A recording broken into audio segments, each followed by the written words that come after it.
ambitions. It aligns fully with CAREC's Vision 2030, which envisages focus on 5 operational clusters: economic and financial stability, 2, trade, tourism and economic corridors, 3, infrastructure and economic corridors, 4, agriculture and water, and 5, human development. Under UDAN, we are expanding high-value exports like IT, halal food and engineering goods. Pakistan's IT exports, for example, have crossed $3.5 billion and are growing at 20% per year. Empowering youth through digital skills, we are training over 2 million youth under the e-employment programs. We are mobilizing green investments with 10 gigawatts of solar projects in the pipeline under SIFC, Special Investment Facilitation Council. We are positioning Pakistan as a trade and logistics hub, connecting CAREC to maritime trade via Gwadar and Karachi. Under UDAN, our goal is to exceed $60 billion in exports by 2030. Achieving this will require radical simplification and digitization of trade processes. We are already seeing progress. The Pakistan single window has reduced custom clearance time from 8 days to less than 48 hours. It is now being expanded to integrate with Central Asian corridors, making it a model for CAREC-wide digital trade interoperability. Under the TIR Convention, Pakistan has facilitated hundreds of cargo movements from China to Central Asia and Middle East, reducing transit costs by up to 30% and time up to 50%. Yet we still face obstacles: non-harmonized documentation, slower border procedures, and insufficient infrastructure at transit points. Regional harmonization of standards, tariffs and digital protocols must now be our top priority. As CAREC economies deepen trade with GCC and beyond, intermodal transport will become the backbone of integration. Pakistan's agreement with DP World and NLC is already enabling multimodal cargo movement between Central Asia and the UAE via Pakistani ports. Ladies and gentlemen, let me share our success story in connectivity project, CPAC, which is not just a bilateral initiative, it is a regional asset. Under China-Pakistan Economic Corridor, over 2,000 kilometers of roads have been constructed or upgraded.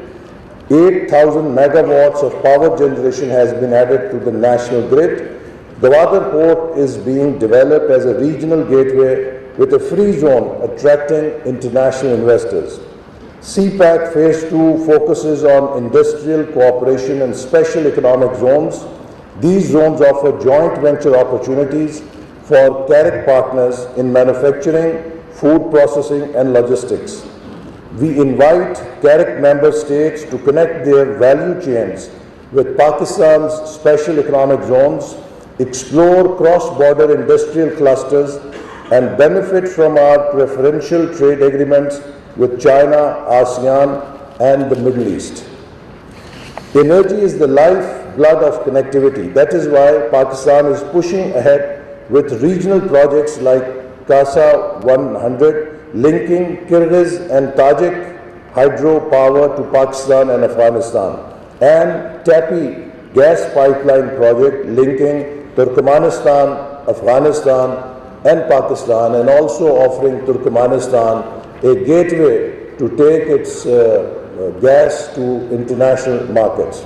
We are also embracing green energy. Over 30% of new energy investments in Pakistan are in solar, wind and hydro.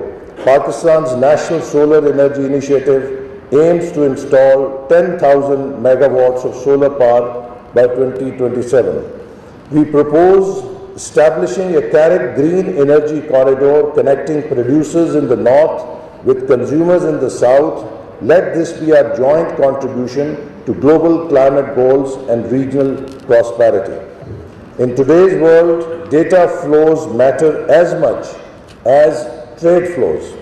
Under e-Pakistan, we are digitizing public services and customs, creating a regulatory sandbox for fintech and startups, and supporting freelancers and digital entrepreneurs who already earned over $1 billion in remittances in 2024. We envision a CAREC digital trade corridor, an interconnected system of e-customs, smart logistics, and digital certification that facilitates real-time paperless trade. As Klaus Schwab of the World Economic Forum said, in the new economy, the competitiveness of nations will be defined by their ability to harness data, innovation, and human capital. Ladies and gentlemen, regional integration must begin with regional trust, and trust is built by people.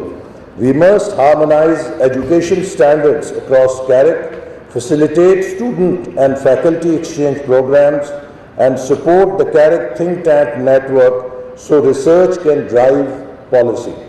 Pakistan is working to align industrial policy, skills, training, and logistics education with regional market demands. We are also expanding visa facilitation for business and academic travelers. The time for pilot projects and paper strategies is over. The moment demands delivery, execution, and shared leadership. Let us complete our infrastructure corridors, digitize and harmonize trade procedures, build joint industrial zones and logistic hubs, invest in people, green energy, and digital capacity. Let us build